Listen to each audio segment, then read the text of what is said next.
The syllabus says that this is about your programming, testing, and maintenance. Programming, testing, and maintenance means that now your program is fully tested.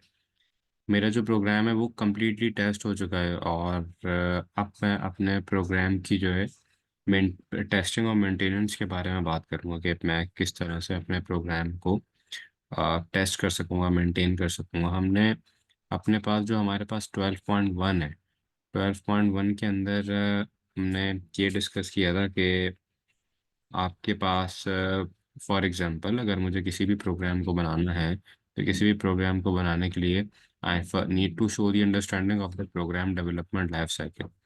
मैंने जो है आपके साथ program development life cycle discuss किया था, जिसमें हमने discuss किया था कि वाटरफॉल मॉडल क्या है, आइटरेटिव मॉडल क्या है और RAD मॉडल क्या है, जिसमें सबके जो प्रिंसिपल्स हैं, एडवांटेजेस हैं, डिसएडवांटेजेस हैं, वो हमने डिस्कस किए थे।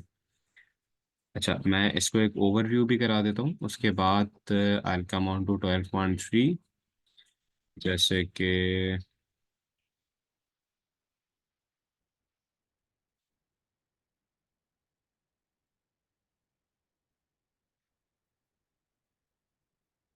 yes, right here 12.1, we have discussed this, right? That what are the some of the stages in a program development life cycle? That is analysis, design, coding, testing and maintenance। Analysis के अंदर हम अपने programme को किस तरह से create करेंगे, design part, coding and testing and maintenance. Then I discuss with you the waterfall model. मैंने आपको बताया था कि वाटरफॉल मॉडल इसको इस वजह से कहते हैं क्योंकि ये लीनियर स्ट्रक्चर के अंदर है। हर एक स्टेप जो है वो इस स्टेज के अंदर आपके पास नेक्स्ट आ रहा है और ये कम्प्लीटली डॉक्यूमेंटेड होता है अपने हर स्टेज के ऊपर, और कस्टमर की इन्वॉल्वमेंट जो है इसमें कम होती है। मीन्स के it is involve at the start and the end of the process. इसके बेटा हमारे पास बेनिफिट्स क्या है, इजी टू यूज़ था, स्टेजेस एक दूसरे से ओवरलैप नहीं करते, और ड्रॉबैक्स के अंदर इट इज़ डिफ़िकल्ट एंड आपका जो प्रोडक्ट है, your product is produce at the end, जब आपका प्रोडक्ट बन चुका है, जब आपके पास जो है यहाँ पे आता है। सिमिलरली एक आइटरेटिव मॉडल के अंदर मैंने आपसे ये डिस्कस किया था कि यहाँ पे आपके पास again and again, again and again development होती रहती है। जैसे कि हमारे पास फर्स्ट वाटरफॉल है, एक्सटेंडेड वाटरफॉल है, इसके प्रिंसिपल्स हमने डिस्कस किए थे, benefits and drawback and so as an RAD में मेरे पास जो मैंने काम है वो मैंने डिस्ट्रीब्यूट कर दिया था, जैसे कि category 1, category 2, category 3, different teams मेरे पास यूटिलाइज हो गई। अब इसके बाद जो हमें आज की क्लास में डिस्कस करना है वो हमें उसमें स्टार्ट करना है प्रोग्रामिंग, टेस्टिंग एंड मेंटेनेंस। बताने का मकसद ये कि that's a short recap of what we have discuss, कि अगर मुझे अपने प्रोग्राम को बनाना होगा तो मैं अपने प्रोग्राम को बनाने के लिए किन किन चीज़ों का ख्याल रखूंगा। अब यहाँ पे मैं इस बारे में बात कर रहा हूँ प्रोग्रामिंग, टेस्टिंग एंड मेंटेनेंस के अंदर के आपका जो प्रोग्राम है वो बन चुका है। अब उसकी टेस्टिंग या मेंटेनेंस मुझे करनी है। तो पहली चीज़ तो अपने पास आप ये देखें कि आपके पास फॉर एग्जांपल कोई भी प्रोग्राम है और उस प्रोग्राम को बनाने के बाद उसकी जो टेस्टिंग है, टेस्टिंग मींस के इधर if it is working correct और नॉट, और मेंटेनेंस के अंदर मैं ये चेक करूंगा कि मेरा जो भी प्रोग्राम है वो करेक्टली मेंटेन्ड है या नहीं। मेंटेनेंस मींस के उसमें कहीं पे कोई लूप होल तो नहीं है, या मैं उसको अपने टाइम के साथ अपडेट कर रहा हूँ या नहीं। तो हम इस चैप्टर में ये दोनों चीज़ें देखेंगे कि टेस्टिंग और मेंटेनेंस क्या है।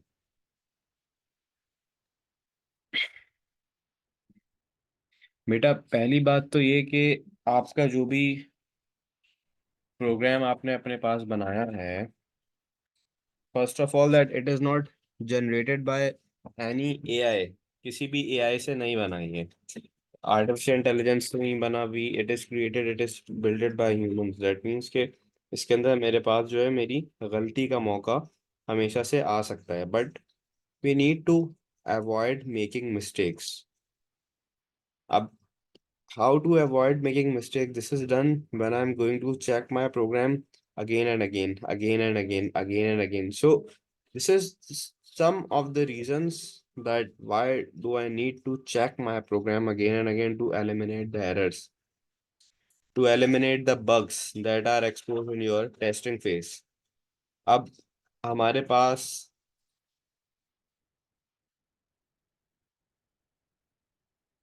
प्रोग्राम टेस्टिंग के अंदर सबसे पहले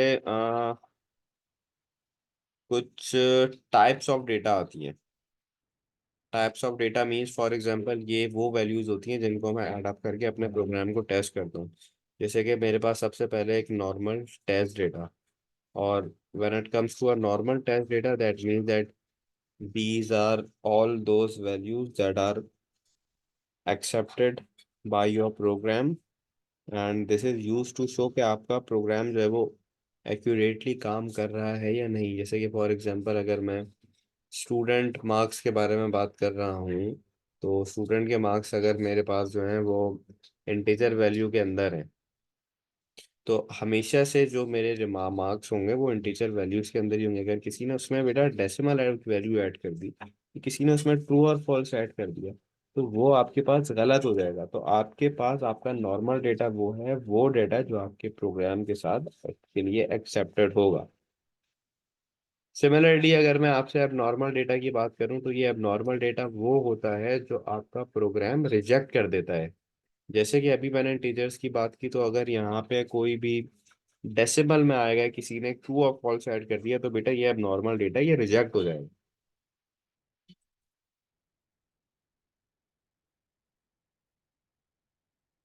then I have write here is an extreme data.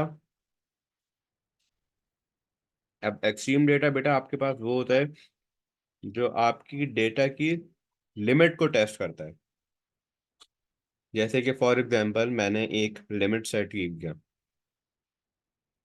कि मेरी क्लास के अंदर कम से कम 5 स्टूडेंट्स हों, या ज्यादा से ज्यादा मेरी क्लास के अंदर 10 स्टूडेंट हों। अब अगर किसी ने ये एग्जैक्ट लिमिट एंटर की 5 या 12, मोस्ट मिनिमम या maximum, but it is in that correct range, मतलब ये कि वैल्यू तो जो है वो एक्सेप्ट हो सकती है, वो वैल्यू तो गलत नहीं है ना, क्योंकि वो उसी रेंज के अंदर आ रही है। लेकिन अगर वो आपके एक्सट्रीम लेवल के ऊपर है, that means it is an example of an extreme test data. The fourth one is a boundary test data. और बाउंड्री टेस्ट डेटा के अंदर मैं अपने जो भी मेरा डाटा होता है मैं उसकी बाउंड्री वैल्यू की बात कर रहा हूँ। जैसे कि क्रिकेट ग्राउंड है, क्रिकेट ग्राउंड में हमारे पास चारों तरफ बाउंड्री होती है। Boundary test data is the limit of the accepted program or data that is outside the limit of the rejected by the program। जैसे कि फॉर एग्जांपल अगर मैं किसी भी प्रोग्राम को टेस्ट कर रहा हूँ, जैसे कि आपका नंबर या तो ग्रेटर देन हो 12 से, या आपका नंबर जो है वो लेस देन हो 32 से, इसके अंदर बेटा अगर कोई 12 से कम वैल्यू ऐड करता है, या 32 या 32 से ज्यादा वैल्यू ऐड करता है, तो आपके पास जो value with in the range है वो तो एक्सेप्ट हो जाएगी, लेकिन जो वैल्यू आउटसाइड द रेंज है वो एक्सेप्ट नहीं होगी। This is to be known as a boundary data. मेरी क्लास में अभी 3 लोग हैं। आई प्लीज कंफर्म मी कि आपको इन टाइप्स ऑफ डेटा के अंदर कोई कंफ्यूजन तो नहीं है, क्योंकि एग्जामिनर आपसे पूछता है, आपने बताना होता है कि आप कौन सा डेटा यूटिलाइज करेंगे। Do you have any confusion? Sir एक एक बार रिवाइज, एक एक बार रिपीट कर देंगे। जी जी बिल्कुल कर देंगे। बेटा मतलब शॉर्ट रयान शॉर्ट में एंड एक बार। Mashal, if you are right here, आप बता सकते हो।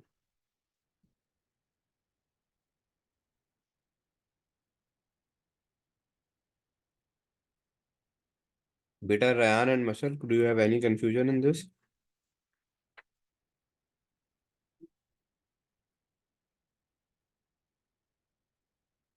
मशल आप 9 बजे आ जाना, मैं आपको इसकी रिकॉर्डिंग भी दे दूंगा, और जो चीज़ आपकी मिस आउट हुई है मैं आपको कवर करा दूंगा, ठीक है। आपके पास यहाँ पे जो है 1 2 3 4 4 टाइप्स ऑफ डेटा है, जिसमें आपके पास एक नॉर्मल टेस्ट डेटा है, एबनॉर्मल है, एक्सट्रीम और बाउंड्री है। ये आपके पास टेस्टिंग एंड मेंटेनेंस का पार्ट है बेटा। अगर मैं आपसे एक एग्जांपल लूं कि मुझे अपने नंबर ऑफ स्टूडेंट्स चाहिए, अपने प्रोग्राम के अंदर अगर किसी ने 1 2 या 3 ऐड किया तो उतने नंबर ऑफ स्टूडेंट हो सकते हैं, तो ये डेटा जो है मेरा प्रोग्राम एक्सेप्ट कर लेगा, क्योंकि ये उसका नॉर्मल डेटा है। अगर किसी ने -1 ऐड कर दिया तो बेटा इतने नंबर ऑफ स्टूडेंट नहीं हो सकते, तो ये डेटा आपके पास रिजेक्ट हो जाएगा। थर्ड टाइप है बेटे आपके पास एक्सट्रीम डेटा की। अगर मैंने आपसे ये कहा कि मेरी क्लास के अंदर कम से कम 3 स्टूडेंट और ज़्यादा से ज़्यादा जो है हमारे पास 6 स्टूडेंट होने चाहिए, अगर मैं ये एग्जैक्ट वैल्यू एंटर करूँगा, फॉर एग्जांपल 3 या 6, मतलब जो मैक्सिमम या मोस्ट मैक्सिमम या मोस्ट मिनिमम वैल्यू है, this is to be known as your extreme data. Fourth आपके पास है बेटा आपका boundary data.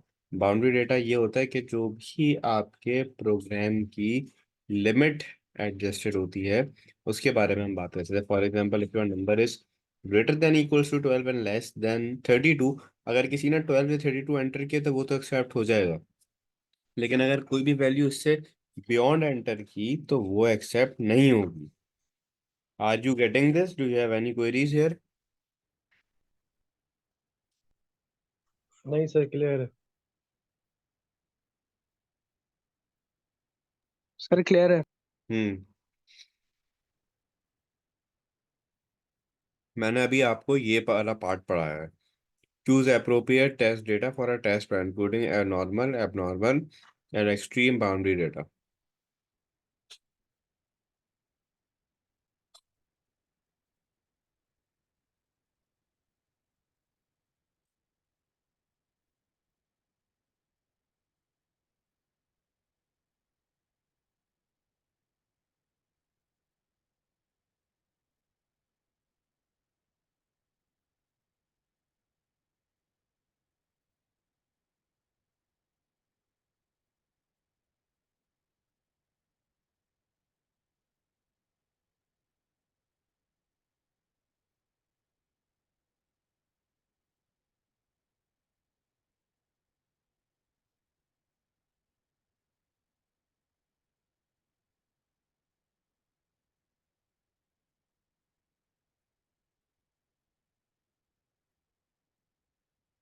Now, we need to discuss regarding the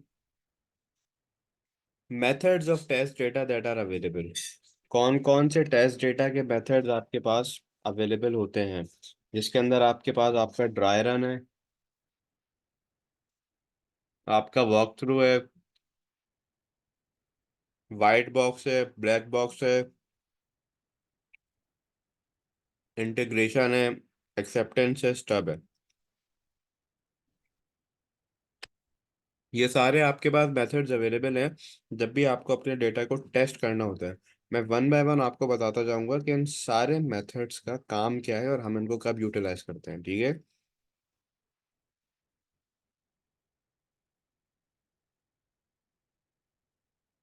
so let's start with the first title that I have, that is a dry run. अब बेटा देखो, आपके पास कोई भी प्रोग्राम अवेलेबल है और उस प्रोग्राम के अंदर अगर आप अपनी सर्टेन वैल्यूज एंटर करके उसकी कैलकुलेशन को चेक करोगे कि क्या वो वैल्यूज सही आ रही हैं या नहीं, क्या मेरा इनपुट और आउटपुट सही आ रहा है या नहीं, this is going to be considered as your dry run. जैसे कि हम अपने फ्लो चार्ट्स के पार्ट के अंदर डिस्कस करते थे ना कि अगर वैल्यू मेरी ये आ गई या अगर वैल्यू मेरी वो आ गई, जैसे कि लॉजिक गेट्स में हम करते थे, तो जब मैं अपने पूरे कोड को किसी भी नंबर ऑफ वैल्यूज से टेस्ट करूंगा तो उन नंबर्स ऑफ इस टेस्टिंग को जो हम कहते हैं, इस टेस्टिंग को हम कहते हैं अ, इस टेस्टिंग को हम कहते हैं dry run.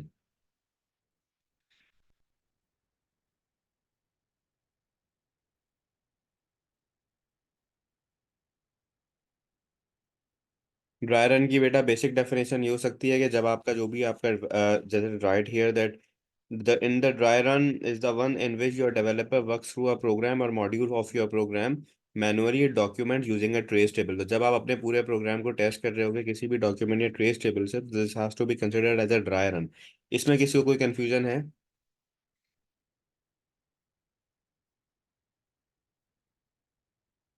Do you have sir any ये एक बार कंफ्यूजन इन ड्राई रन? फिर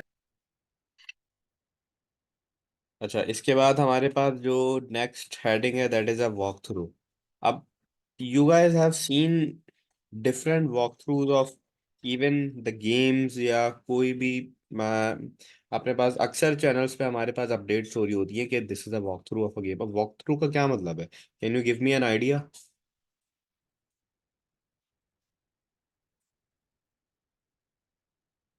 anyone of you? Prototype?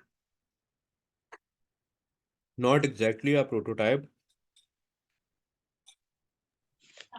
Sir trailer. बेटा थोड़ा तुम लोग बहुत करीब हो, देखो। आप प्रोटोटाइप के अंदर दिस इज बेसिकली अ फॉर्मुलाइज्ड वे। फॉर्मुलाइज्ड वे का मतलब ये है कि एक डॉक्यूमेंटेड वे है ड्राई रन का, यूजिंग सम डिफाइंड केसेस। अब इसकी एक एग्जांपल लेते हैं। फॉर एग्जांपल मैंने आप लोगों के साथ एक प्रोग्राम बनाया।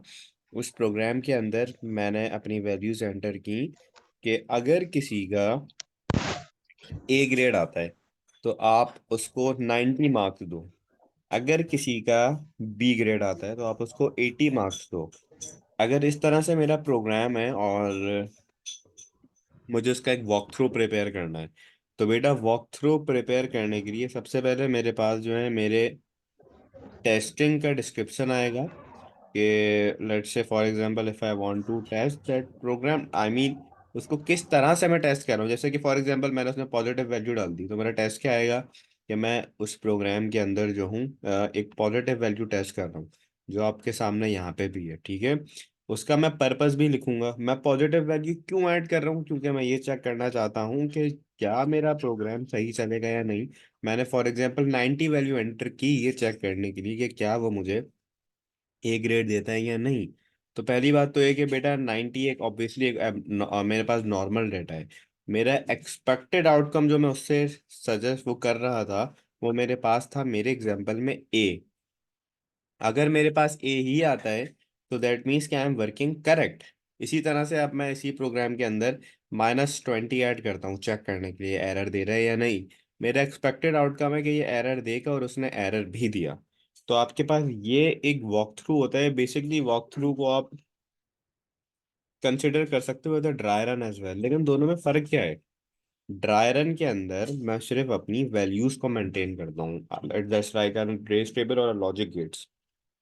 लेकिन वॉक थ्रू के अंदर मैं डिफरेंट केसेस लेके आता हूँ। अगर किसी ने ये ऐड कर दिया तो यार मैं अपने प्रोग्राम से ये एक्सपेक्ट करता हूँ कि मुझे ये ग्रेड दे, तो क्या ये दे रहा है या नहीं। सो as a conclusion, a walkthrough is a formalized version of a dry run using predefined cases where your another member of the development team independently run the pseudocode or the developer takes the team through the dry run process. आप ये आप test कर सकते हैं या आपका जो है वो कोई भी टीम मेंबर जो है। माइक नॉट वर्किंग बेटा, I do not know your name.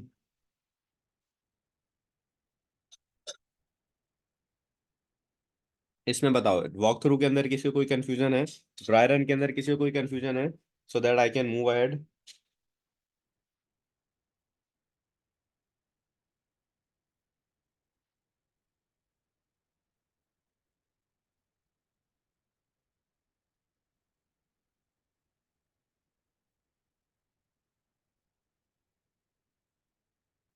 Ryan, Abdullah, Atif, Abdullah, Aamir, do you have any problem is here? Sir ये एक बार फिर से समझा दे बॉक्स। बेटा वॉक थ्रू के अंदर मैं जो हूँ अपने केसेस ले रहा हूँ कि फॉर एग्जांपल अगर मैं पॉजिटिव वैल्यू डालता हूँ तो मेरा प्रोग्राम मुझे एक पॉजिटिव आउटपुट दे, क्या वो मुझे पॉजिटिव आउटपुट दे रहा है या नहीं। और मैं उन सारी वैल्यूज को डॉक्यूमेंट भी कर रहा हूँ, एक डॉक्यूमेंट फॉर्म के अंदर भी ला रहा हूँ। जैसे कि राइट हियर यहाँ पे देखो गौर से एक ग्राफ बना हुआ है। मैं वॉक थ्रू के अंदर यहाँ पे एक ग्राफ बनाऊंगा जिसमें मैं जो टेस्ट कर रहा हूँ कि क्या वो पॉजिटिव वैल्यू है या नहीं, मैं वो भी लिख रहा हूँ। मेरा पर्पस क्या है मैं वो भी लिख रहा हूँ, वो टेस्ट डेटा क्या है मैं वो भी लिख रहा हूँ, एक्सपेक्टेड आउटकम भी लिख रहा हूँ, और जो मेरा आना चाहिए जो मेरा एक्चुअल आउटकम है वो भी लिख रहा हूँ।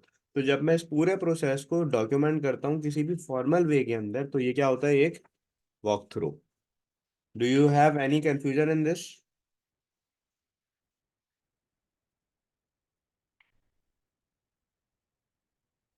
Should I move ahead? Okay.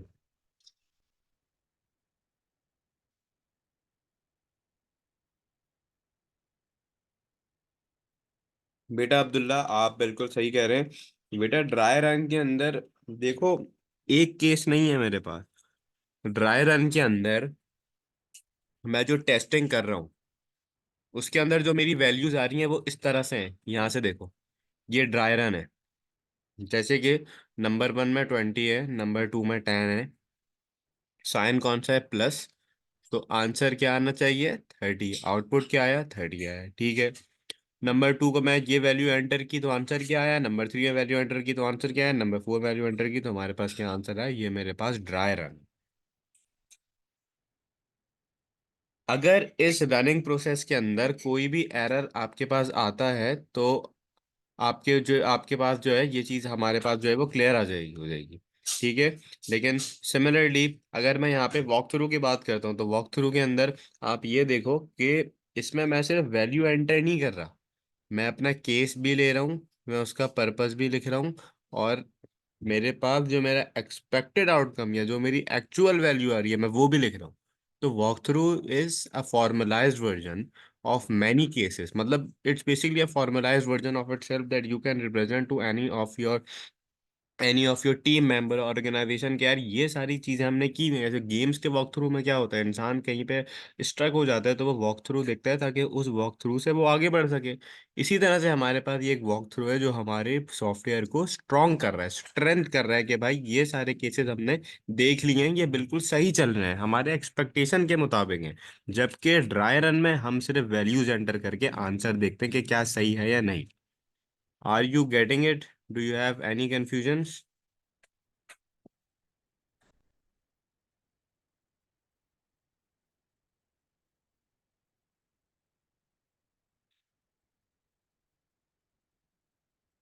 अच्छा जी।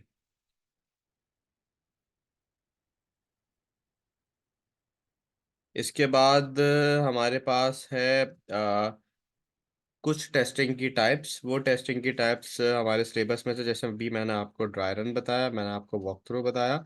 अब हम डिस्कस करेंगे कि ये white box, black box testing, ये सारी टेस्टिंग कौन सी है। ठीक है।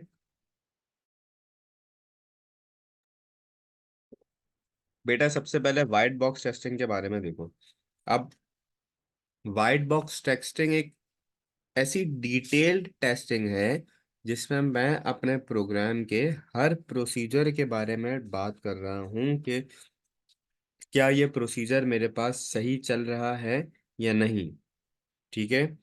This is also involving the testing the structure and the logic of every path through a program module. मैं इस टेस्ट के अंदर अपने हर स्पेसिफिक मॉड्यूल को चेक कर रहा हूँ, टेस्ट कर रहा हूँ, उसकी लॉजिक देख रहा हूँ कि क्या वो सही चल रहा है या नहीं। ये मेरे पास वाइट बॉक्स टेस्टिंग है, ये एक डिटेल टेस्टिंग है। हर एक पाथ, हर एक एक्सपेक्टेड आउटकम मेरे पास चेक हो रहा है। ये मेरे पास क्या है? White box test.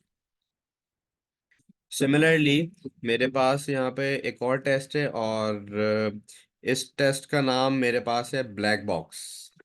अब आपके पास बेटा ब्लैक बॉक्स टेस्टिंग के अंदर क्या है, आप सिर्फ अपने मॉड्यूल्स का इनपुट और आउटपुट टेस्ट कर रहे हो कि जो वैल्यू मैं इनपुट कर रहा हूँ इज इट वर्किंग करेक्ट और नॉट, या जो भी मेरा आउटपुट जनरेट हो रहा है वो मेरे पास करेक्ट आ रहा है या नहीं। इसी तरह बेटा आपके पास थर्ड टाइप है। थर्ड टाइप आपके पास है इंटीग्रेशन की। अब इंटीग्रेशन के अंदर, in this testing of any separately written modules to ensure that they work together। Integration तुम लोगों ने शायद मैथ्स के अंदर भी पढ़ी। इंटीग्रेशन हो गई, डिफरेंशिएशन हो गई। अब इंटीग्रेशन के अंदर हम ये टेस्ट करते हैं कि मेरे प्रोग्राम्स कलेक्टिवली एक साथ काम कर रहे हैं या नहीं, एक साथ चल रहे हैं या नहीं। मेरे जितने भी मॉड्यूल्स हैं उनको मैंने अलग अलग लिखा, और मैंने ये इंश्योर किया कि वो सही तरह से चल रहे हैं या नहीं। जो लेकिन ये वाला काम मेरे प्रोग्राम डेवलपमेंट लाइफ साइकिल के टेस्टिंग फेज के अंदर होता है, क्योंकि you guys just imagine yourself, मैंने आप लोगों को अपने प्रीवियस लेक्चर्स में स्ट्रक्चर डायग्राम शो किया था अलार्म ऐप का। अब कहने को तो वो सिर्फ एक अलार्म एप्लीकेशन है, लेकिन उस एक अलार्म एप्लीकेशन के अंदर काफी सारे फीचर्स अवेलेबल हैं। जैसे जैसे कि आप अपने अलार्म को ऑन करो या आप अपने अलार्म को ऑफ करो, लेकिन जब कलेक्टिवली मैं उसको पूरे प्रोग्राम के साथ देखूंगा कि ये क्या ये सारे फीचर्स एक साथ चल रहे हैं या नहीं, तो ये आपके पास कौन सा इंटीग्रेशन टेस्टिंग, आप चेक कर रहे हो कि इंटीग्रेटेड के साथ कि यार ये काम कर रहा है या नहीं। और अगर कोई भी ऐसा फीचर जो आप समझते हो कि यार इसके अंदर ये मुझे ऐड करना चाहिए था, ये मैंने ऐड नहीं किया, तो उसके बाद आप इंक्लूड कर सकते हो स्टब टेस्टिंग। स्टब टेस्टिंग क्या करेगा, वो टेम्पररी बेसिस पर एक डमी मॉड्यूल बना देगा ताकि आप उसको टेस्ट कर सको। That mean that the module is not completely ready to be launch, but मैंने ऐसे एक डमी बना लिया है। मुझे फर्स्ट ऑफ ऑल ये बताओ कि वाइट बॉक्स, ब्लैक बॉक्स और इंटीग्रेशन, इनमें आप में से किसी को कोई प्रॉब्लम है?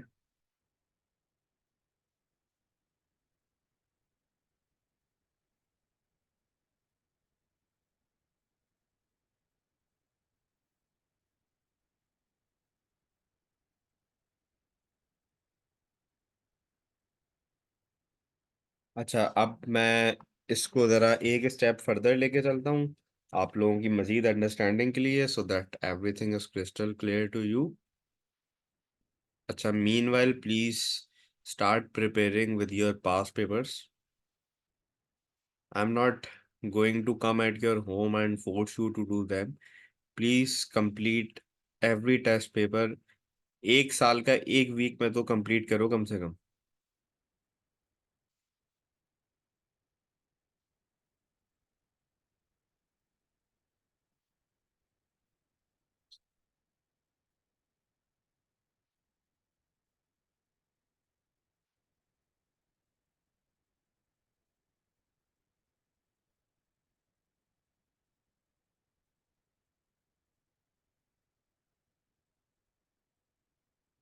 बेटा दोबारा से सुन लो, I am giving you a recap. आप में से जो अभी अभी आए हो, ड्राई रन टेस्टिंग कौन सी है? This is where the programmer walks through the code either on a paper or on a screen to see if they can spot any error. अगर आपने कोई भी एरर इसमें स्पॉट कर सकते हो या नहीं।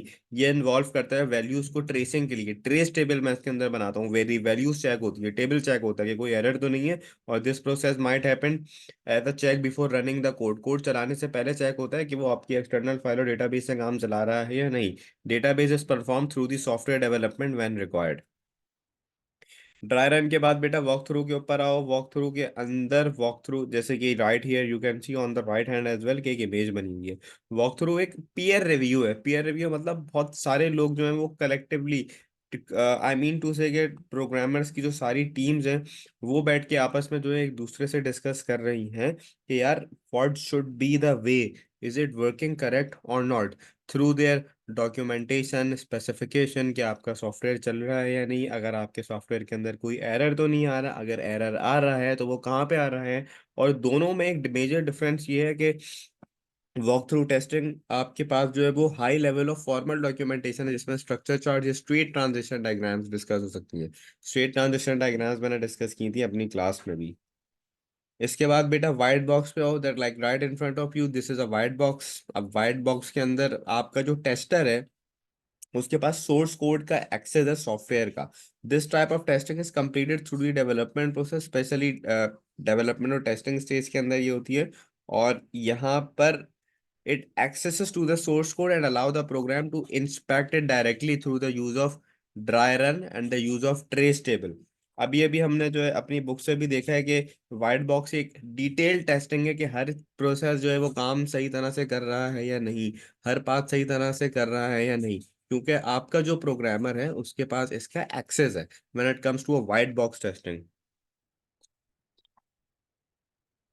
Similarly when it comes to a black box testing, black box testing के अंदर अभी अभी हमने अपनी बुक से देखा है कि it taste a module input and output.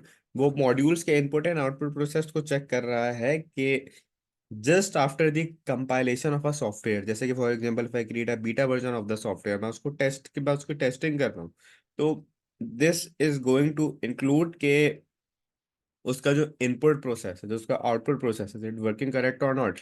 Like this is the type of testing where the person performing the test only has access to the compiled code, such as a beta version.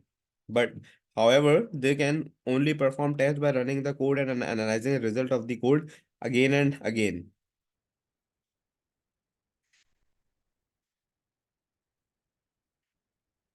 Black box testing के बाद बेटा आपके पास integration testing है. Integration testing I am again repeating it once again. जैसे कि right here you can see के सारे पजल्स एक दूसरे से मिले हुए हैं.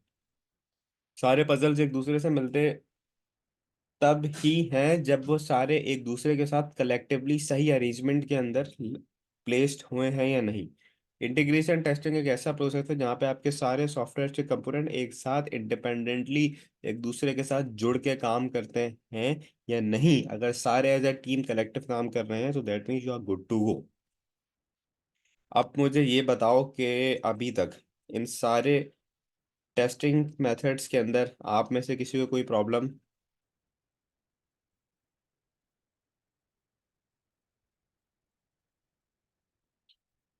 Do you have any question in this?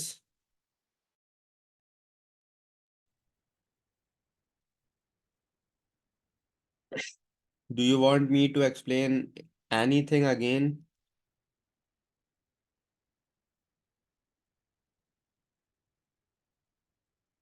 Mashal and Ryan, all clear?